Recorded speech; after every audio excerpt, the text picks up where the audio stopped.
प्यारे बच्चों, उम्मीद है कि आप सब लोग ठीक होंगे। इधर मैं कुछ दिनों से अपनी कुछ वीडियो नहीं बना पाया था मैं, क्योंकि थोड़ा सा शेड्यूल मेरा काफ़ी बिजी हो गया था। और काफ़ी दिनों के बाद आप लोगों के सामने ये वीडियो बना करके मैं पेश कर रहा हूँ। कंटिन्यू करने के लिए वही चैप्टर है इलेक्ट्रोमैग्नेटिक वेव, जैसा कि है इसी ऑल्टरनेटिंग करंट खत्म हुआ था, उसके बाद जो नेक्स्ट चैप्टर था ऑल्टरनेटिंग करंट था, उसके जस्ट बाद ही है, चाहे वो CBSE का हो ICSE बोर्ड का हो, चैप्टर के बाद सोर्स ऑफ इलेक्ट्रोमैग्नेटिक वेव ही है। तो ठीक, हम लोगों ने काफ़ी कुछ देख लिया था कि इलेक्ट्रोमैग्नेटिक वेव होती क्या है। इसमें जो है ये कंसेप्ट किसने दिया था, जेम्स क्लर्क मैक्सवेल ने दिया था। उसने बहुत अच्छी बातें भी, कुछ नई बातें बताई थी। इसमें एक नई डिस्कवरी थी डिस्प्लेसमेंट करंट की। पहले के लोगों को पता था कि करंट जो है सिर्फ कंडक्शन की वजह से होती है, जिसे कंडक्शन करंट बोलते हैं। लेकिन उन्होंने ये भी बताया जब कैपेसिटर चार्ज होता है तो जो कैपेसिटर के प्लेट में जो डायलेक्ट्रिक होता है उसमें भी करंट फ्लो होती है, जिसको डिस्प्लेसमेंट करंट होती है। ये करंट उस करंट से बिल्कुल डिफरेंट होती है। इसका प्रोड्यूस होने का रीज़न भी, कॉज भी दूसरा है। खैर, मैक्सवेल ने बहुत अच्छा बताया, इसको बहुत अच्छी तरह समझाया, और डिस्प्लेसमेंट करंट से ही जो है इलेक्ट्रोमैग्नेटिक वेव का कॉन्सेप्ट उन्होंने दे दिया था, प्रोडिक्शन कर दिया था कि इलेक्ट्रोमैग्नेटिक वेव भी होती है। पहले जो मैकेनिकल वेव थी, साउंड वेव या और किसी तरह की वेव थी, उसके बारे में हम लोग जो है पहले ही पढ़ चुके हैं। तो ठीक है, हम जो है आज देखते हैं कि इलेक्ट्रोमैग्नेटिक सोर्स क्या होता है। तो बेटा याद कीजिए, मैंने पहले आपको बताया था या पढ़ा होगा आप लोगों ने, डिस्प्लेसमेंट करंट। ये नई तरह की करंट थी। जब मैक्सवेल जो है अपने 4 इक्वेशन दे रहे थे, हालांकि उनका ये फंडामेंटल वर्क नहीं था, बेसिक वर्क नहीं था। बेसिक वर्क तो और कई सारे साइंटिस्ट का था, गॉस का था, Gauss law of electrostatic, Gauss law of electromagnetic and Faraday's laws of electromagnetic inductions, Ampere circuital law. तो उन्होंने जो 4 इक्वेशन दिए थे, एक तरह से इलेक्ट्रिसिटी और मैग्नेटिज्म को दोनों को बिल्कुल कंबाइन कर दिया था। और उन्होंने ये बता दिया कि how much symmetry is there between electricity and magnetism.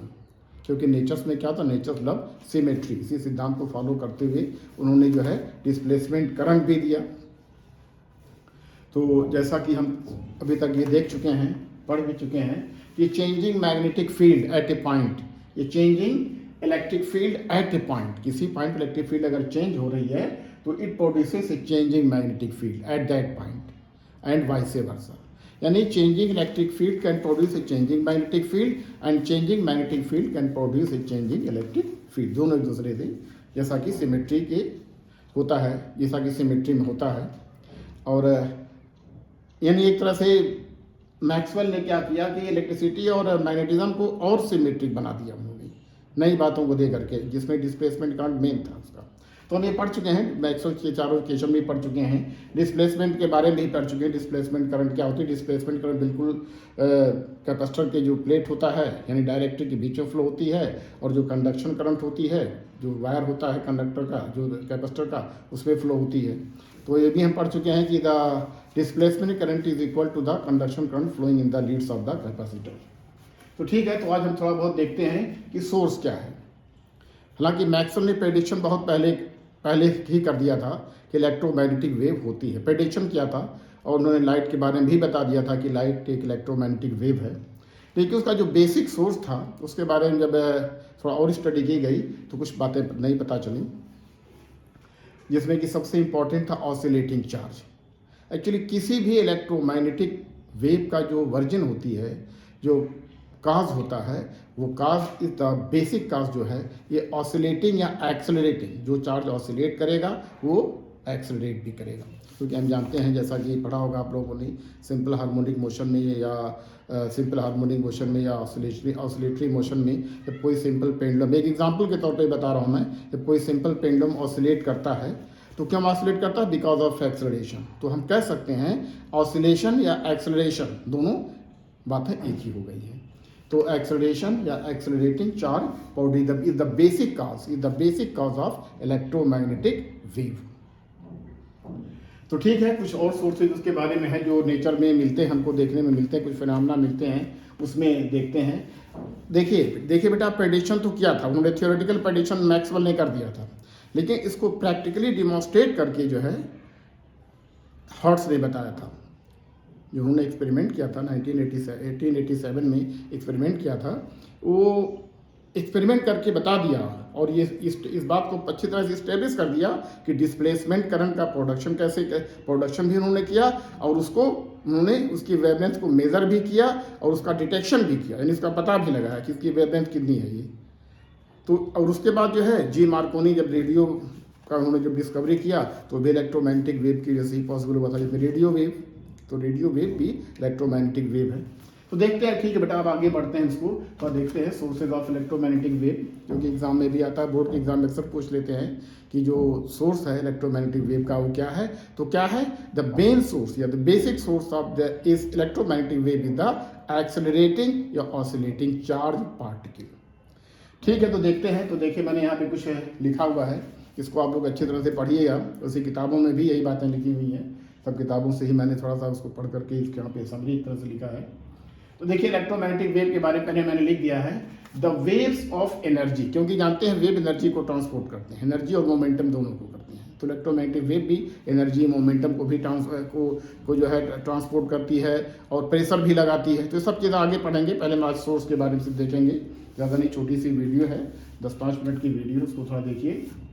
तो मैंने जो डेफिनेशन लिखा है, जो इसके बारे में लिखा है, the waves of energy that are produced by accelerated charge particle. देखिए बेटा ये है मेन, यही है accelerated charge particles and consist of electric and magnetic field. Electric field E होती है और मैग्नेटिक फील्ड हम इसको बी से करते हैं। Electric and magnetic field vibrating transversely and sinusoidally perpendicular to each other and to the direction of the propagation in space even without any material medium is called electromagnetic wave। यानी electromagnetic wave जो produce होती है charge particle से produce होती है। जब कोई oscillate करता है, वाइब्रेट या फिर एक्सलेट करता है तो चेंजिंग इलेक्ट्रिक फील्ड बनाता है, और वो चेंजिंग इलेक्ट्रिक फील्ड क्या बनाती है, चेंजिंग मैग्नेटिक फील्ड बनाती है।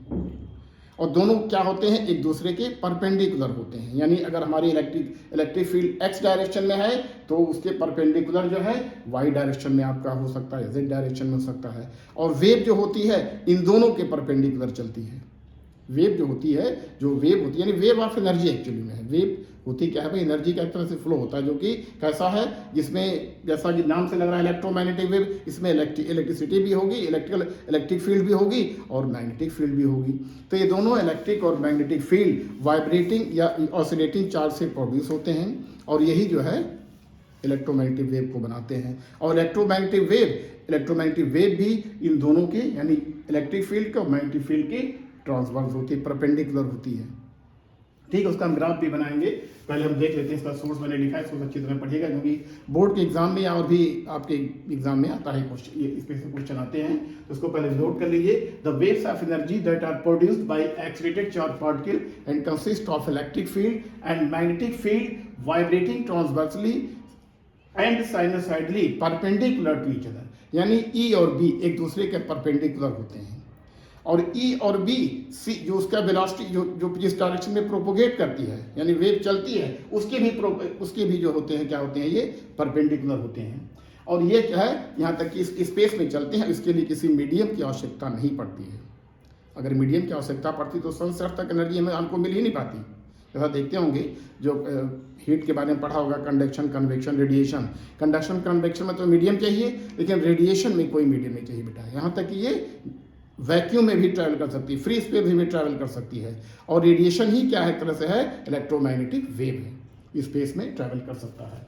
तो वही हुआ है vibrating without any material medium is called electromagnetic wave. अब चलो इलेक्ट्रोमैग्नेटिक वेव को शॉर्ट में लिखूंगा EMW, E for electromagnetic, W for waves. तो देखा बेटा आपने कि इलेक्ट्रिक फील्ड और मैग्नेटिक फील्ड जब साइनोसॉइडली एक दूसरे से परपेंडिकुलर ऑसिलेट करती है तो हमें इलेक्ट्रोमैग्नेटिक वेव जनरेट होती है। और वेव जनरेट जो होती है, इसका जो डायरेक्शन ऑफ प्रोपगेशन इन दोनों के परपेंडिकुलर होता है। तो ठीक है, देखिए electromagnetic waves are produced in the following physical phenomena. देखिए बेटा, इलेक्ट्रोमैग्नेटिक वेव के जो कुछ एग्जांपल है, लाइट तो पहला था, लाइट पहली इलेक्ट्रोमैग्नेटिक वेव मिली थी। इसके बारे में मैक्सवेल को भी पता था कि लाइट इलेक्ट्रोमैग्नेटिक वेव है। इसके बारे में और भी स्टडी किया उन्होंने, वेव की जो प्रॉपर्टी होती है, रिफ्लेक्शन और ये जो होता है तमाम इस तरह से ये होता है इंटरफेरेंस, सब उन्होंने देखा। तो अब जो देखा इलेक्ट्रोमैग्नेटिक वेव ये है, हालांकि बेसिक सोर्स तो इलेक्ट्रोमैग्नेटिक ऑसिलेटिंग या एक्सीलरेटिंग चार्ज ही है। देखिए electromagnetic waves are produce in the following physical phenomena. An electron, देखिए अगर इलेक्ट्रॉन कोई रेस्ट पर है, हम सभी लोगों ने पढ़ा होगा, कोई अगर इलेक्ट्रॉन रेस्ट पर है तो क्या बनाता है, इलेक्ट्रिक फील्ड बनाता है। जैसे कोई इलेक्ट्रॉन यहाँ पे रख दिया हमने, इलेक्ट्रॉन है, मान लीजिए पॉजिटिव चार्ज है, तो ये पॉजिटिव एन इलेक्ट्रॉन या कोई भी चार्ज पार्टिकल हो तो अपना क्या बनाएगा, वो इलेक्ट्रिक फील्ड बनाएगा। अगर पॉजिटिव है तो इससे आउटवर्ड हो यानी कि होगा, इस तरह से होगा, इस तरह से होगा। और अगर नेगेटिव है, नेगेटिव चार्ज है, तो इस डायरेक्शन में होगा, उसका ई होगा।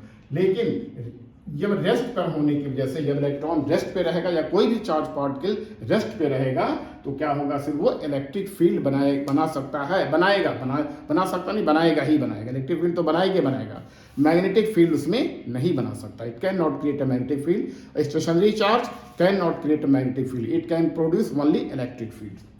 ठीक है, चलिए ठीक हमने पढ़, इसको देख लिया। दूसरे पॉइंट पे आते हैं, ये चार्ज इन मोशन, जब चार्ज मोशन में होता है, जैसा कि जानते हैं सभी सर्किट में होता है, डीसी में होता है, कोई बैटरी लगी होती है, रेजिस्टेंस होता है और भी एलिमेंट्स होते हैं। भाई जो इलेक्ट्रॉन होता है, जो चार्ज पार्टिकल्स है, उसमें जो है अगर हमारी एक कांस्टेंट वेलोसिटी से चल रहा है, उसमें कोई चेंज नहीं हो रहा है, तो वही है a charge in motion produces both electric field and magnetic field if the motion of the charge is uniform. Uniform motion means charge अगर मूव कर रहा है, जैसे कि डीसी करंट होता है, डीसी करंट को स्टेडी करंट ही बोलते हैं, इसमें करंट क्या होता है, कांस्टेंट रहती है, तो इसकी वजह से भी इलेक्ट्रिक फील्ड और मैग्नेटिक फील्ड दोनों बनेगा, क्योंकि जब करंट फ्लो होगी तो मैग्नेटिक फील्ड को बनना ही बनना है। देखिए, लेकिन in this case B does not change with time, so it can not produce a time variable, क्योंकि जब करंट कांस्टेंट होगी तो मैग्नेटिक फील्ड भी कांस्टेंट होगी, जिससे कि चेंजिंग इलेक्ट्रिक फील्ड बना ही नहीं सकते हैं।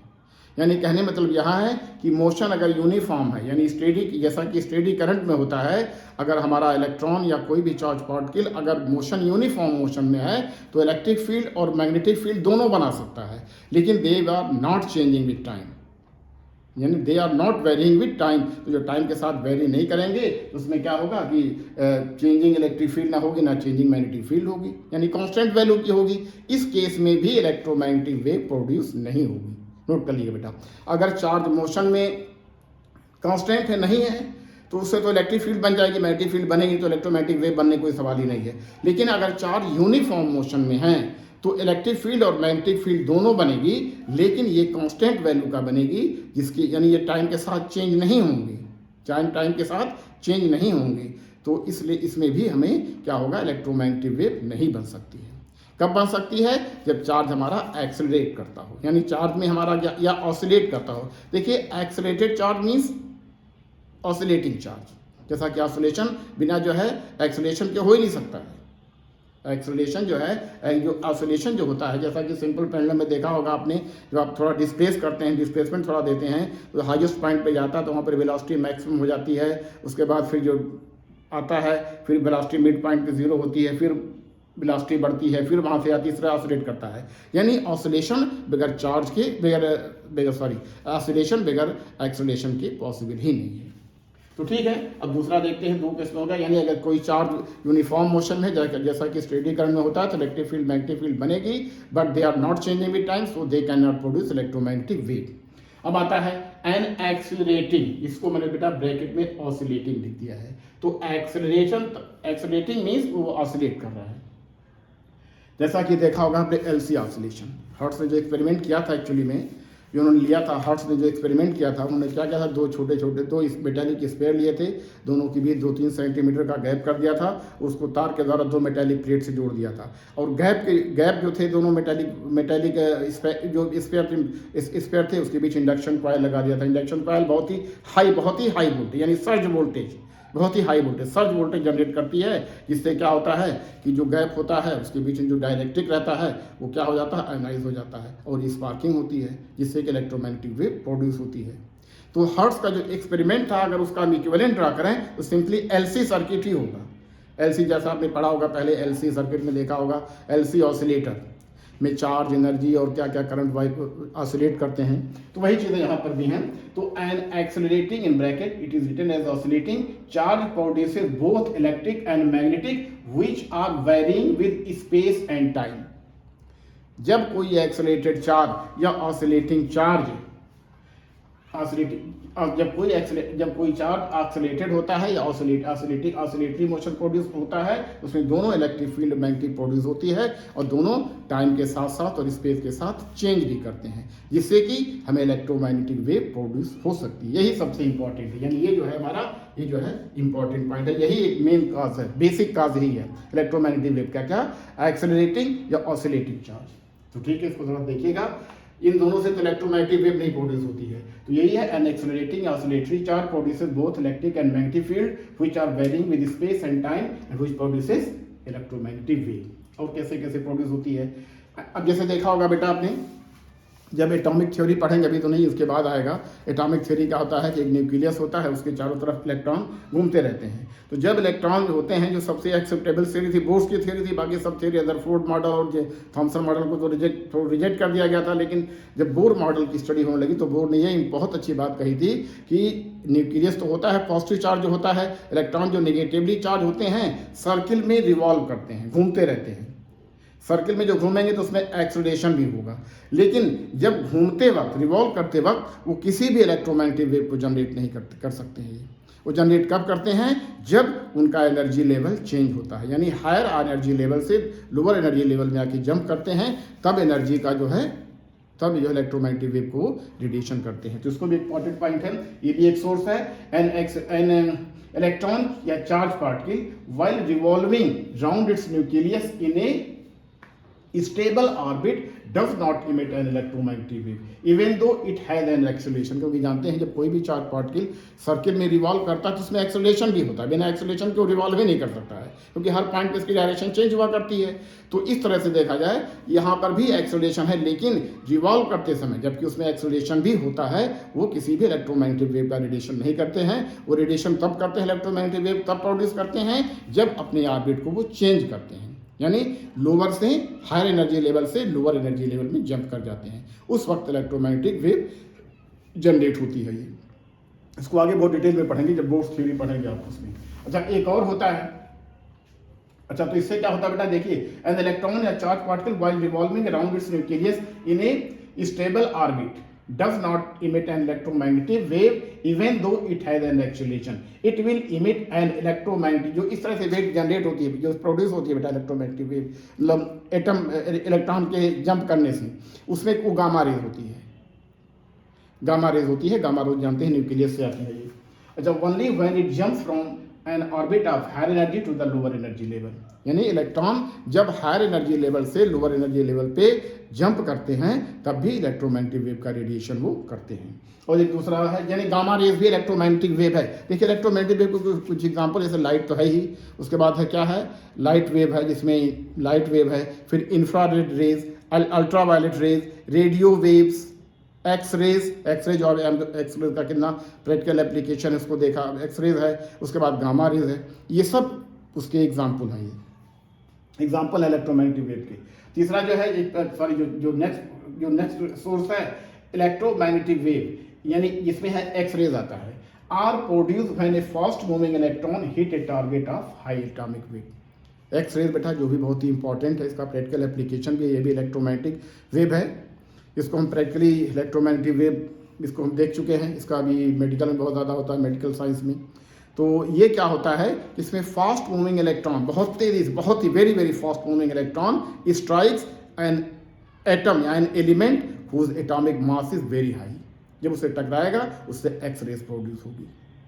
तो यही कहा गया है, एक्स रेज प्रोड्यूस करने का एक और सोर्स है क्या, इलेक्ट्रोमैग्नेटिक वेव या X rays are produce when a fast moving electron hit a target of high atomic number, ये भी होता है। और एक और होता है बेटा, देखा होगा आप लोगों ने, रेडियो एक्टिविटी हाई स्कूल में पढ़े होंगे आप लोगों ने कि अल्फा बीटा गामा रेज निकलते हैं। अल्फा बीटा तो इलेक्ट्रोमैग्नेटिक नहीं, क्योंकि इलेक्ट्रोमैग्नेटिक वेव बेटा कोई चार्ज नहीं होता है इलेक्ट्रोमैग्नेटिक वेव में, दे आर चार्जलेस, कोई चार्ज नहीं होता है। सिर्फ गामा रेज इलेक्ट्रो, जिसमें अल्फा बीटा पे तो जानते हैं अल्फा पे पॉजिटिव चार्ज और बीटा पे नेगेटिव चार्ज इस तरह से होता है, लेकिन गामा रेज पे कोई चार्ज नहीं होता है। गामा रेज इलेक्ट्रोमैग्नेटिक वेव है। ये कब प्रोड्यूस होती है? न्यूक्लियस से प्रोड्यूस होती है जब इसका डी एक्साइटेशन होता है। तो गामा रेज या electromagnetic wave is also produced during the D excitation of nucleus in radio activity. Radio activity देखा होगा आपने, रेडियो एक्टिविटी एक न्यूक्लियर फिनोमिना है। Alpha beta gamma rays nucleus से निकलते हैं, तो अल्फा बीटा तो चार्ज होता है, तो इलेक्ट्रोमैग्नेटिक वेव नहीं हो सकते हैं। सिर्फ इलेक्ट्रोमैग्नेटिक वेव हमारी क्या है? ये गामा रेज है। और गामा रेज जो होती है इलेक्ट्रोमैग्नेटिक वेव है। तो ये न्यूक्लियर के डी एक्साइटेशन से प्रोड्यूस होती है during for the radio active elements. तो ये बेटा कुछ सोर्स था जो मैंने आपको बताया है इलेक्ट्रोमैग्नेटिक वेव का। इलेक्ट्रोमैग्नेटिक वेव का जो मेन सोर्स है वो है बेटा आपका चार्ज या चार्ज, एक्सेलरेटिंग चार्ज या फिर ऑसिलेटिंग चार्ज। एक्सेलरेटिंग चार्ज और ये ऑसिलेटिंग चार्ज, दोनों का मतलब से कोई भी चार्ज ऑसिलेट तभी करेगा जब वो एक्सेलरेट होगा। तो इस तरह से देखा आपने कि इलेक्ट्रोमैग्नेटिक वेव के जो रीजन दिए हुए हैं, मेन सोर्स लेकिन क्या है? Accelerated charge. जैसा कि आपने पढ़ा होगा एलसी ऑसिलेशन में। मैं इसको मिटा रहा हूँ, थोड़ा इसको देख लीजिए।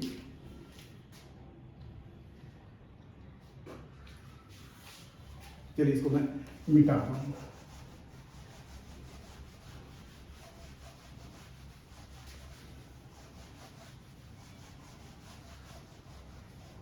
इसको आप नोट कर लिए बेटा, बहुत अच्छा है ये, बहुत अच्छा मैंने इसकी समरी लिखा हुआ है, बहुत काम आएगी। इसको आप नोट कर लीजिए बेटा, बहुत अच्छी तरह से मैंने समरी लिखा, बहुत आपकी बहुत काम आएगी।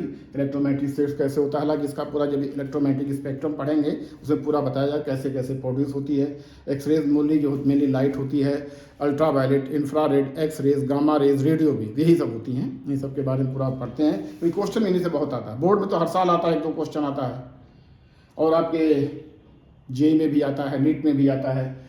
तो ठीक है, इसको आप अच्छी तरह देखिए। लेकिन जो बेसिक सोर्स है, मैं बार बार कहूँगा, वो क्या है?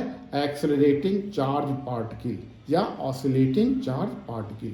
जब कोई चार्ज, जैसे एलसी ऑसिलेशन में देखा होगा आपने, जब एलसी ऑसिलेशन में चार्ज होता है तो चार्ज होता है, फिर उसके बाद एलसी सर्किट में जैसे होता है, जो हर्ट्ज का जो एक्सपेरिमेंट था, तो उसमें तो सेटअप जो था उसका, setup was equivalent to LC circuit. आपने एलसी में देखा था कि चार्ज ऑसिलेट करता है, तो ऑसिलेट करेगा, चेंजिंग इलेक्ट्रिक फील्ड बनेगी, changing electric field changing magnetic field बनाएगी।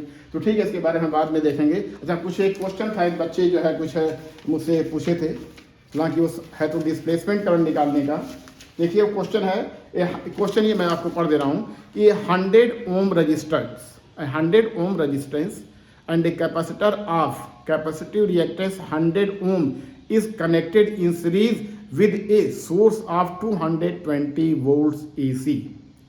तो when the capacitor is 50% charge, ये देखिए क्वेश्चन है, ये देखिए ये, चलिए मैं इसको क्वेश्चन को यहाँ पे लिख रहा हूँ, मैं ये चलिए क्वेश्चन लिख रहा हूँ।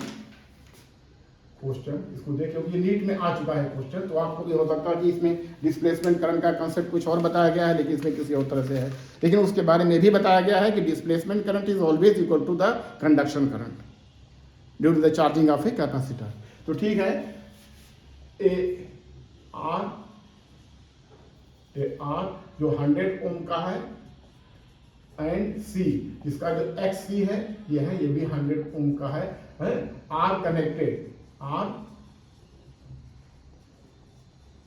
Connected in series with a AC source of 220 volt, 220, when capacitor C is 50% charge, find the peak value of displacement current,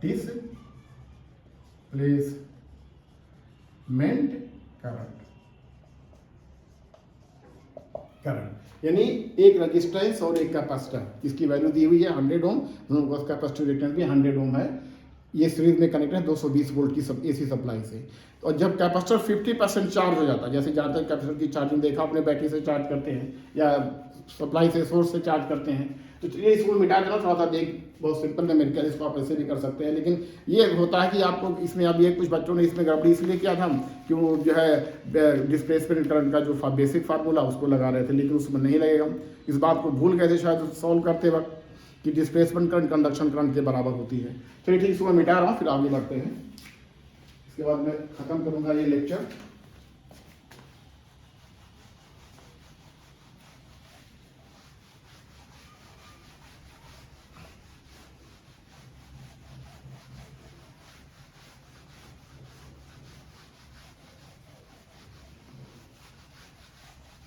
चलिए ठीक बेटा, इसको मैं मिटा रहा हूँ। थोड़ा मैं शॉर्ट वीडियो बनाना चाह रहा हूँ। देखिए एक कैपेसिटर है, इसको जो हो रहा है ये चार्ज हो रहा है, इसके साथ एक सीरीज में एक रेजिस्टेंस भी लगा दिया गया है। इसको हमने एसी सप्लाई से क्या किया है, ऐड कर दिया, कनेक्ट कर दिया। ये है, ये 220 वोल्ट है, और ये हमारा जो आर है, आर की जो वैल्यू है ये 100 ओम है।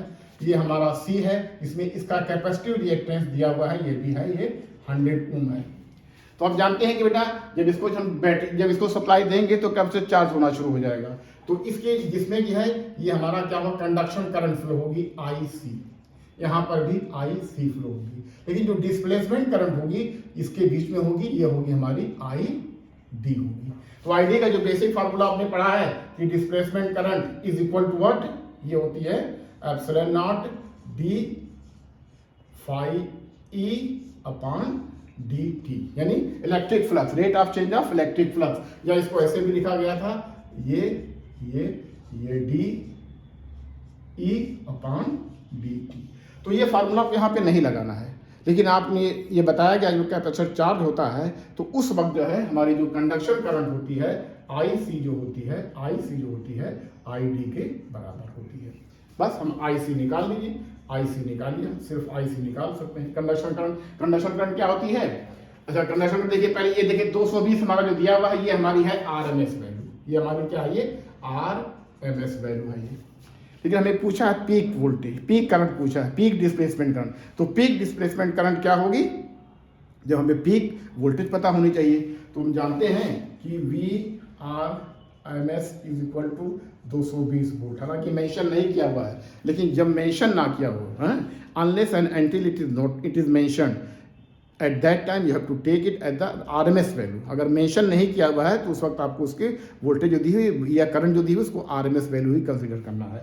तो ये RMS हो जाएगी। इसलिए आप निकाल सकते हैं V peak value, maximum value जो होगी ये 220 इंटू √2 होगी, क्योंकि जानते हैं कि V0 is equal to V0 is equal to VRMS into √2 होता है। चलिए ठीक है, ये हो गया है। और अच्छा देखिए, हमें R भी दिया हुआ है और क्या दिया हुआ है, XC भी दिया हुआ है। तो इससे हम क्या निकाल सकते हैं, Z निकाल सकते हैं। Z निकालने के लिए क्या करना पड़ेगा, ये जानते हैं फार्मूला जो होता है ये R² प्लस XC का स्क्वायर। जब इसको वैल्यू पुट करेंगे यानी ये भी 100 का स्क्वायर प्लस 100 का स्क्वायर, तो इसकी जो वैल्यू आएगी 100√2 ओम आएगी। बस हो गया आपका। यानी एक तरह से डिस्प्लेसमेंट करंट नहीं, इस वाला तो है तो डिस्प्लेसमेंट करंट, ये वाले फार्मूले से आपको नहीं निकालना, बल्कि इस फार्मूले से, इस थ्योरम से, या एक तरह से इस जो लॉ था कि IC is equal to ID in case of charging the capacitor. देखिए इसमें ये कहा है कि 50% चार्ज हो रहा है, तो चाहे कैपेसिटर 50% हो 80% हो, पीक वैल्यू हमेशा एक रहेगी। पीक वैल्यू कब होती है, जब कैपेसिटर हमेशा जब चार्ज होकर के डिस्चार्ज होकर के, जब कैपेसिटर चार्ज हो जाता है फुल्ली चार्ज, जब फुल चार्ज होती, पीक वैल्यू मीन्स कुछ समय के लिए होती है। जैसे जानते होंगे पीक जो वैल्यू होती है सिर्फ कुछ क्षण के लिए होती है पीक वैल्यू, उसके बाद फिर जो होती है 0 से वैरी करते मैक्सिमम से फिर मिनिमम होते हुए 0 होते हुए फिर चल जाती है। तो चाहे 80% हो, चाहे 90% हो, चाहे 50% हो, पीक वैल्यू पे कोई फर्क नहीं पड़ेगा। जिस तरह से हम निकाल सकते हैं I0 यानी ID displacement current is equal to IC, लेकिन इधर जाने ये पीक वैल्यू है, पीक वैल्यू या मैक्सिमम वैल्यू है। तो देखिए मैक्सिमम वैल्यू कितनी हो जाएगी, I0D is equal to V0 upon Z। ये जानते हैं V0 कितना है, 220 √2 अपॉन 100√2, ये कट जाएगा तो आ जाएगा 2.20 एम्पियर। यानी इसमें जो डिस्प्ले, हालांकि चॉइस दिया था 2.2 एम्पियर, 4 एम्पियर, 5 जो भी हो, लेकिन जब सॉल्व करने के लिए बहुत ही सिंपल है बेटा, बस मुश्किल से 25 या 30 सेकेंड लगेगा। लेकिन अब आप इसमें बच्चों ने क्या गड़बड़ी किया था कि ये जो डिस्प्लेसमेंट करंट ये होती है, इसमें इस तरह कोई फार्मूला मिल नहीं रहा है इसको सॉल्व करने के लिए। लेकिन आपको ये भी पता है कि displacement current is equal to conduction current during the charging of a capacitor. तो ठीक है बेटा, इतना रहने दीजिए। और डिस्प्लेसमेंट करंट के बारे में अच्छी तरह पढ़िए, क्योंकि डिस्प्लेसमेंट का बिल्कुल नई तरह करंट है, लेकिन उसका इफेक्ट जो होता है, जो मैग्नेटिक इफेक्ट होता है, कंडक्शन करंट की तरह ही होता है। डिस्प्लेसमेंट करंट की वजह से ही कैपेसिटर के जो प्लेट के बीच में मैग्नेटिक फील्ड होती है। तो ठीक है, आज के लिए इतना रहने दिया, अपने पढ़िए रहे। अब मैं कोशिश करूँगा कि रोज़ कोई ना कोई वीडियो आप लोगों के सामने जो है बना करके मैं पेश करूँ, और इसको थोड़ा सा अच्छी तरह से पढ़िए और देखिए। धन्यवाद।